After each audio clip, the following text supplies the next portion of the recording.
សូមនមស្ការក្រាបថ្វាយបង្គំចំពោះព្រះធរានុថរៈគ្រប់ព្រះអង្គដែលជាព្រះជ្រះថ្លាសូមធ្វើការគោរពជំរាបសួរដល់លោកពុទ្ធម្ដាយគឺជាបងប្អូនប្រុសស្រីទាំងអស់ជាទីស្វែងរកអានពីខ្ញុំកណាខ្ញុំបាទវិចក្ខណោហើយនេះជាคลิปបន្តដែលត្រូវនឹងលើកយកមកអឺសម្ដែងគឺលោកពុទ្ធម្ដាយទាក់ទងនឹងរឿងរ៉ាវផ្សេងៗទៅតាមបែបបទនៃពុទ្ធសាសនាហើយក្នុង channel វិចក្ខណោ5000ឆ្នាំនេះមិនបានលើពាក់ព័ន្ធនឹងរឿងរ៉ាវទាក់ទងនឹងអបិយជំនឿមន្តអាគមអីទេប៉ុន្តែ channel ធំរបស់ខ្ញុំឈ្មោះថាធម្មសង្ឃវិចក្ខណោនឹងបានពាក់ព័ន្ធទៅនឹងរឿងអាគមមួនកេថាតម្រាវវិជាអបិយជំនឿខ្មោចព្រាយអសុរកាយបេសាចអីជាដើមហ្នឹងទៅឬក៏4ដល់7ដល់1000អីផ្សេងៗដើម្បីចែករំលែកដល់លោកពុទ្ធម្ដាយដែលគាត់មានជំនឿទៅខាងហ្នឹងយើងដឹងហើយថាសពថ្ងៃប្រទេសយើងមានជំនឿពីរដែលកាន់ខ្ជាប់ខ្ជួនគឺមានពុទ្ធសាសនាមួយនិងព្រហ្មញ្ញសាសនាមួយហើយបញ្ជាក់ថា channel របស់ខ្ញុំគឺមាន3 channel ទី1ឈ្មោះថាធម្មសង្ឃវិចក្ខណោតេតូននឹងការបង្ហាញពីក្បួនតម្រាមុនវិជាអបិយជំនឿផ្សេងៗ channel ទី2ឈ្មោះថាវិចក្ខណោ5000ឆ្នាំគឺលើកសម្ដែងអំពីរឿងរ៉ាវផ្សេងៗទៅតាមបែបបទនៃពុទ្ធសាសនាចំណែក channel ទី3នោះជា channel ដែលលើកអំពីសង្គមបច្ចុប្បន្នយកមកនិយាយឬក៏បកស្រាយទៅតាមវីដេអូដែលមានភាពជាក់ស្ដែងនឹង channel 3នេះគឺខុសគ្នាប៉ុន្តែរាល់ channel មួយណាក៏ដោយតេតងទៅនឹងក្បួនតម្រាបើសិនជាលោកពុទ្ធម្ដាយអាចតេតងត្រូវការក្បួនអញ្ចឹងក្នុង channel ទាំង3នេះគឺបានទាំងអស់ព្រោះ channel ម្ចាស់តែមួយទេអញ្ចឹងមុននឹងឈានក្នុងការលើកយកនឹងរឿងរ៉ាវផ្សេងៗជូនលោកពុទ្ធម្ដាយខ្ញុំកណាខ្ញុំបាទក៏សូមមកបង្ហាញអំពីក្បួនតម្រាជូនលោកពុទ្ធម្ដាយជាដើមវីដេអូអញ្ចឹងក្បួនរបស់ខ្ញុំមាន3ក្បួនទី1ឈ្មោះថាធម្មសង្ឃវិចក្ខណោនេះនៅពីមុខខ្ញុំនេះធំសម្រាប់ប្រហែលជាទំហំពីសន្លឹកกระดาษពុំក្រាមយើងហ្នឹងគឺពីសន្លឹកធំអានេះបានន័យថាกระดาษក្រាមគឺវាអស់លេខហើយអានេះជាក្បួនធំក្បួនទី2ឈ្មោះថាសិលវិជាវិចក្ខណោចំណែកក្បួនតម្រាទី3ឈ្មោះថាត្រៃវិត្រៃគុណនៅលើកៅអីនេះខ្ញុំจะបង្ហាញសិននេះអញ្ចឹងរាល់ក្បួនទាំង3ហ្នឹងប្រសិនបើលោកពុទ្ធម្ដាយមានតម្រូវការចង់បានមួយណាអាចទៅដល់មកខាងសំណាក់សម្បត្តិបានដូចគ្នាចំពោះអសត់ប្រសាទសម្រស់សច្ចចាំអាយុវែងឬក៏ក្រមួនស្នេហ៍ក្រមួនស្និទ្ធនេះវាជាលោកពុទ្ធម្ដាយចង់បានអាចទៅដល់មកខាងសំណាក់សម្បត្តិបានចំពោះក្បួនលោកពុទ្ធម្ដាយត្រូវតែចំណាយទៅលើការ copy ទៅប៉ុណ្ណោះឯងសម្រាប់ក្បួនអញ្ចឹងតេតូនឹងរឿងរាវកម្មផលនេះអ្នកខ្លះក៏ជឿអ្នកខ្លះក៏មិនជឿអានឹងវាជាចំណងចំណូលចិត្តនឹងការគិតរបស់មនុស្សរៀងខ្លួនដោយសារតែសាសនាវាមានច្រើនវាមិនមែនមានតែសាសនាពុទ្ធសាសនាមួយទេមានសាសនាអីផ្សេងគ្រីស្ទានមូស្លីមអីសាសនាអីផ្សេងច្រើនណាស់អញ្ចឹងការជំនឿការអីនោះគឺវាតកតងទៅនឹងផាត់គំនិតថាគេគូកាន់មួយណាប៉ុន្តែយ៉ាងណាក៏មិនអាចរត់រួចពីកម្មផលបានដែរហើយសាសនាព្រះពុទ្ធជាប្រមគ្រូនៃយើងគឺសំដែងទៅរឿងកម្មផលហេតុបានមកបណ្ណាអីបណ្ណាផលទទួលបានបណ្ណាអីដល់បណ្ណាគឺជាបច្ច័យចុងក្រោយដែលខ្លួនថាបន្តអំពីខ្លួនត្រូវស្លាប់ទៅឬក៏ហុចឲ្យភ្លាមតែម្ដងជាស្ដែងពីទេវតតែដើមអញ្ចឹងបន្តនឹងបានស្លាប់ផងទុកនោះក៏រុករៀនដល់ខ្លួនក៏ព្រោះតែហេតុព្រោះបច្ច័យដែលខ្លួនបានប្រព្រឹត្តគ្រឿងស្មោកគ្រោកជាច្រើនហើយផ្សេងផ្សាលទាំងប្រពុតផងទាំងវាសន្សំមកក៏អាចទៅជាគ្រឿងមួយដែលនាំឲ្យទេវតានោះធ្លាក់ទៅក្នុងអវិជ្ជានរកដោយការស្រូបទាំងរស់ពីព្រះធរណីកម្លាំងកម្មធ្ងន់ពេកអញ្ចឹងព្រះធរណីក៏មិនអាចត្រួតត្រងបានដែររឿងពលដែលមានកម្មធ្ងន់នោះជាស្ដានដូចជារឿងមួយដែលខ្ញុំបានលើកមកហើយនៅក្នុងคลิปមុនទៅនាងសមាវតីហើយនាងសុគន្ធយានោះមានការផ្សាយគ្នាដែលប្រការណាមួយមានការគុំពូននឹងទេគ្នានោះទាំងរឿងហ្នឹងលោកពុទ្ធម្ដាយបានស្ដាប់ហើយរឿងបន្តតកតងទៅនឹងរឿងចដលមួយឈ្មោះថាឧរុវេលកសបៈអ្នកបួស នៅក្នុងសំណាក់ព្រាហ្មណ៍បុស្សោណាមិនមែនបុស្សដូចពុទ្ធទេបុស្សោហើយជាអ្នកបូជាញ៉ាញ់ជាភ្លើងការបូជាបើថាយកភ្លើងនេះជាគ្រឿងញ៉ាញ់ទៅវិញសម័យកាលមួយនោះព្រះមានព្រះភិក្ខព្រះអង្គចេញពីបណ្ឌបាតទៅក៏ទៅសុំកន្លែងទៅដល់នឹងដើម្បីសម្រាករឿងនោះខ្ញុំមើលយូរដែរហើយចឹងអាចថានឹងលើកមកវាមានខ្វះចន្លោះនៅពេលដែលព្រះមានព្រះភិក្ខព្រះអង្គទៅដល់ក៏ទៅជួបឧរវលកាសបៈព្រះមានព្រះភិក្ខក៏និយាយថាមនីចដិលតើតថាគាត់អាចសម្រាកនៅទីនេះបានទេចដិលហ្នឹងក៏តបវិញថាមហាសមណៈទីកន្លែងនេះមិនសំគួរដល់អ្នកឡើយហើយក៏មិនមានកន្លែងសម្រាប់អ្នកទេហើយចាំមានកន្លែងណាផ្សេងនេះថាមិនមានទេនិយាយមហាសមណៈហើយព្រះមានព្រះភិក្ខក៏តបចុះរោងមហាផ្លូវនោះកន្លែងរោងដែលអង្គផ្លូវនោះថាតថាគាត់អាចសម្រាកបានទេកន្លែងហ្នឹងមិនសំបើទេព្រោះទីកន្លែងហ្នឹងគឺមានសត្វអ្នកមួយកាចណាស់បើសិនបើមហាសមណៈឯងទៅនឹងត្រូវសត្វអ្នកនោះលេបត្របាក់ឬក៏បំភ័យនៅផ្សែងពឹសស្លាប់កំខានទេអញ្ចឹងមិនអីទេតថាគតនឹងទៅសម្រាកនៅទីនោះហើយឧរវលកាសបៈហ្នឹងក៏ប្រាប់បន្ថែមថាបើសិនបើមហាសមណៈចង់ទៅក៏ទៅចុះប៉ុន្តែបើសិនជាការស្លាប់មកដល់នឹងខាងយើងមិនមានពាក់ព័ន្ធទេតាមពិតនឹងបំណងអាចថាបើសិនជាសមណៈនឹងទៅអ្នកនឹងត្រូវបហាដោយសារតែដំបូងហ្នឹងមិនដឹងថាព្រះមានព្រះភិក្ខហ្នឹងជាព្រះរហន្តជាអ្នកត្រាស់ដឹងនៃធម៌ទាំងឡាយទេមិនដឹងស្គាល់ព្រះហ៎នៅសម័យព្រះមិនដឹងស្គាល់ព្រះហ៎ដល់ចឹងទៅព្រះមានព្រះភិក្ខអង្គក៏សម្រាប់ពងបកាយនៅឯរោងភ្លើងទៅហើយទៅដល់នា4កាចនានៅឯរោងភ្លើងហ្នឹងកាយនេះគិតថាអូសមណៈនេះមកដើមកន្លែងខ្លួនទៅក៏ប្រើផ្សែងពឹសទាំងឡាយហើយព្រះមានព្រះភិក្ខហ្នឹងព្រះអង្គ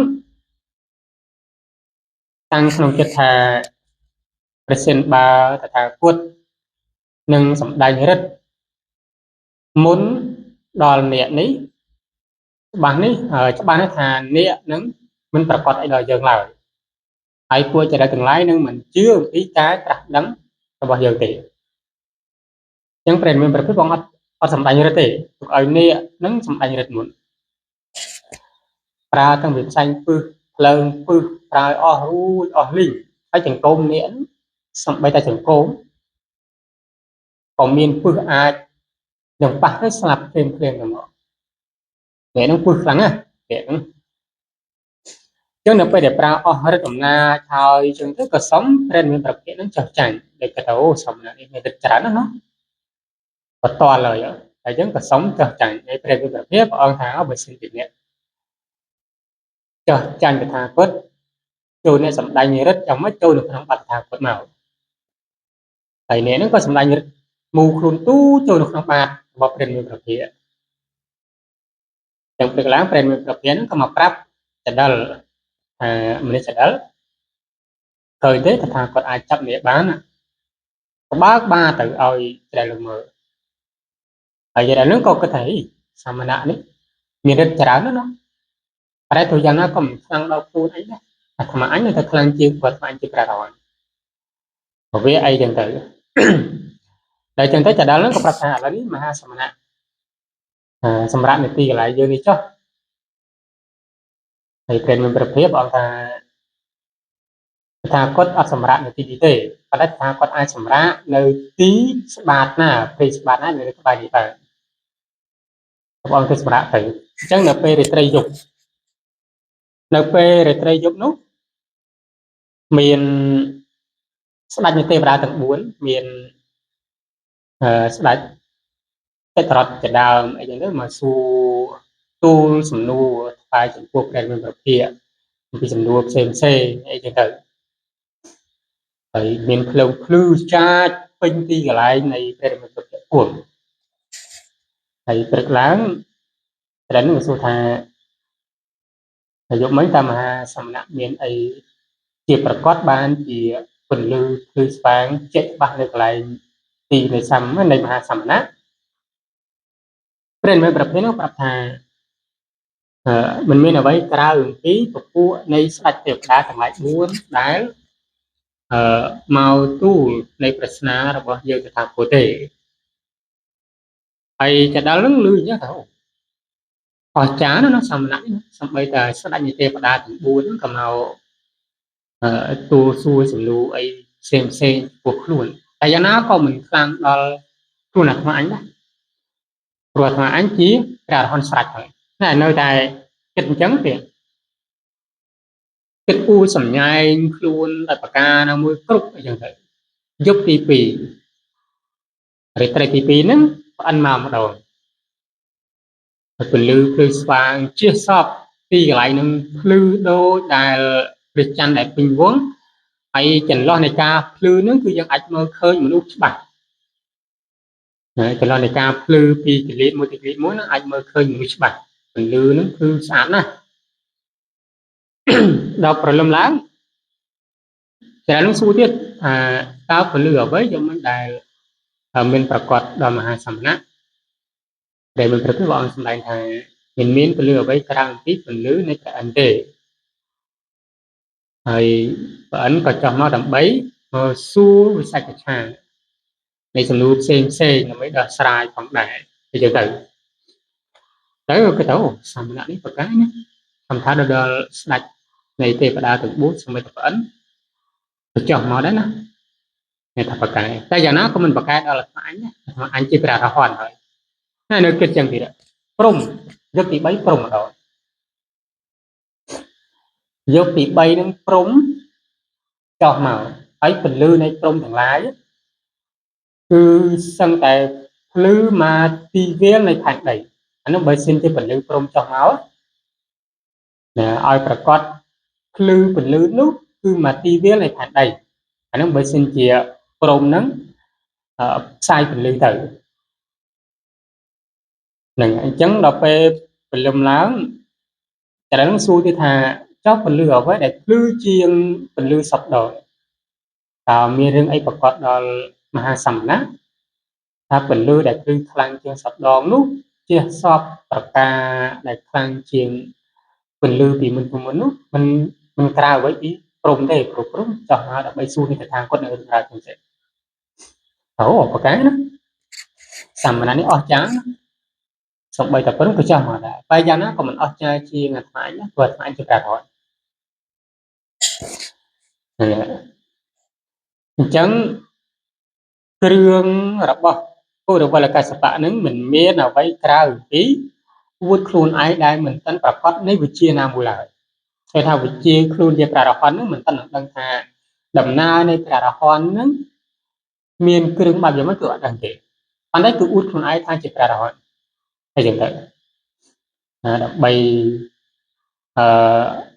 ពន្លឹកឲ្យគេដឹងថាខ្លួននឹងជាមនុស្សអស្ចារ្យនៅថ្ងៃបន្ទាប់ហ្នឹងពួកមហាជនទាំងឡាយហ្នឹងគេយកគ្រឿងដង្វាយមកថ្វាយព្រោះព្រឹកស្អែកហ្នឹងគឺជាថ្ងៃដែលគេប្រារព្ធកិច្ចនៃបូជាញ៉ាញ់អញ្ចឹងមនុស្សគ្រប់ទីកន្លែងទាំងអស់ត្រូវមកបូជាខ្លួនដដែលហ្នឹងគេថាមកបូជាយកគ្រឿងដង្វាយផ្សេងៗមកបូជាខ្លួនអញ្ចឹងគេថាបើសិនជាមហាសមណៈនេះនៅ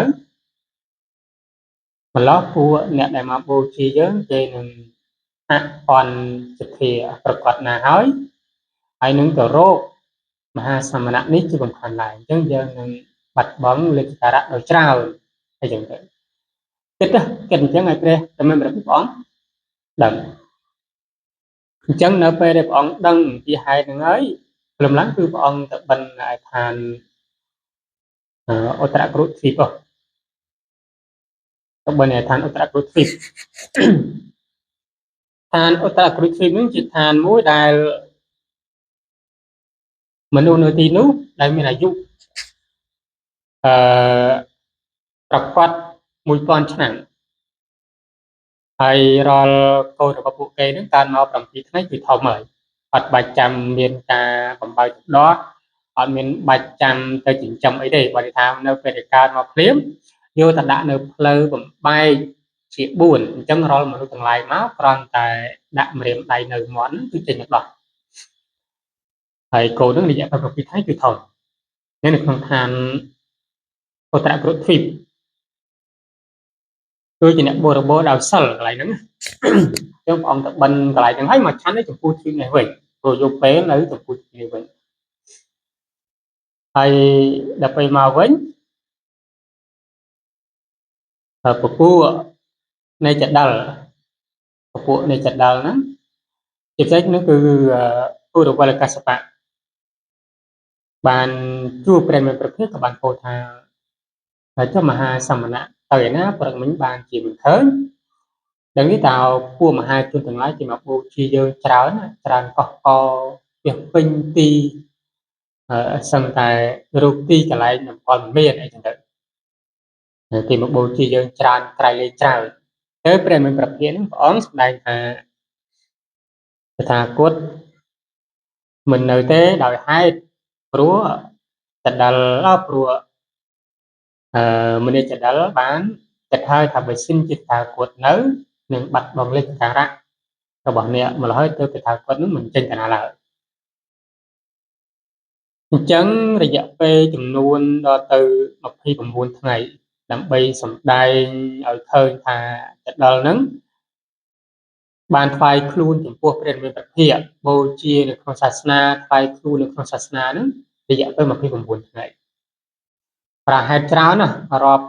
ពាន់ហេតុដើម្បីឲ្យដឹងក៏ប៉ុន្តែនៅតែចដិលហ្នឹងប្រកាន់ខ្លួនថាខ្លួននៅតែជាព្រះរហន្តហើយចុងក្រោយថ្ងៃចុងក្រោយនេះមានមហាមេឃភ្លៀងបង្អុរខ្លាំងណាស់មហាមេឃភ្លៀងបាក់ទឹកបាក់ដីដូចជារហែកមេឃហើយធ្លាក់នៃទឹកទាំងឡាយមកអញ្ចឹងហើយទីកន្លែងទាំងឡាយហ្នឹងលិចអស់កន្លែងចិត្តហ្នឹងក៏លិចអស់ហើយទឹកពេញទីស្ថានទាំងឡាយហើយពួកចិត្តហ្នឹងគាត់ថាអូមហាសមណៈទីកន្លែងមហាសមណៈច្បាស់ជាលិចហើយមហាសមណៈហ្នឹងច្បាស់ជាលងទឹកស្លាប់ខាតទេព្រោះភ្លៀងខ្លាំងម្លឹងក្នុងគ្នាអ៊ំទូទៅមើលចឹងទៅស្រាប់តែឃើញពីកន្លែងព្រែតមានប្រភេទហ្នឹងមកកន្លែងហ្នឹងមិនមានទឹកលេចទេបានន័យថាទឹកទៅដល់កន្លែងហ្នឹងហាក់ដូចជារនាំងខែលព័ទ្ធជុំវិញហ្នឹងហើយកន្លែងហ្នឹងគឺអត់មានទឹកទេណាអត់មានទឹកទេកន្លែងមើលទៅបានន័យថាយើងដូចជាខែដែលការពារឬក៏ដូចជាកំផែងដែលការពារទីកន្លែងព្រែតមានប្រភេទទៅពួកចេះហ្នឹងប្រកាសថាអស្ចារ្យណាស់សំបីតែទឹកទាំងឡាយក៏មិនអាចឲ្យទីកន្លែងនៃមហាសមណៈនេះលិចបានឡើយប៉ុន្តែក៏មិនប្រកាសថាគ្រាន់តែយ៉ាងដែរព្រោះយើងជាប្រារព្ធណានៅប្រកាន់ទៅទៀតទៅព្រះនិមិត្តប្រភេទហ្នឹងព្រះអង្គពោលថាមនាលឧរវេលកសបៈរឿងដែលអ្នកតែងតែពោលថាអ្នកជាព្រះរហន្តអ្នកប្រកាសទេតែអ្នកយល់អំពីហេតុជាព្រះរហន្តទេការពោលរបស់នេះអ្នកមិនតាន់ដឹងដំណើរអំពីថាព្រះរហន្តនឹងមានដំណើរចំណុចទេពោលថាសពគ្រប់ប្រការទាំងអស់ហើយសម្ដែងនៅរឿងរ៉ាវផ្សេងៗមកទាំងអស់ទៅធ្វើឲ្យឧរវេលកសបៈហ្នឹងជ្រះថ្លាហើយបានបូជាថ្វាយចំពោះព្រះសាសនាហើយបួសនៅក្នុងសំណាក់របស់ព្រះមេប្រភេទហើយព្រះមេប្រភេទហ្នឹងព្រះអង្គក៏បានប្រាប់ថា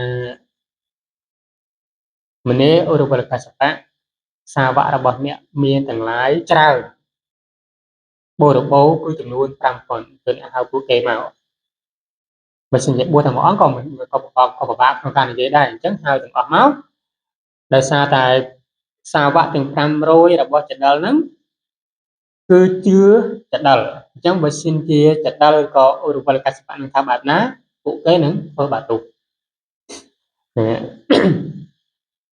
ចឹងមានរឿងច្រើនមានរឿងរ៉ាវជាច្រើនកន្លែងហ្នឹង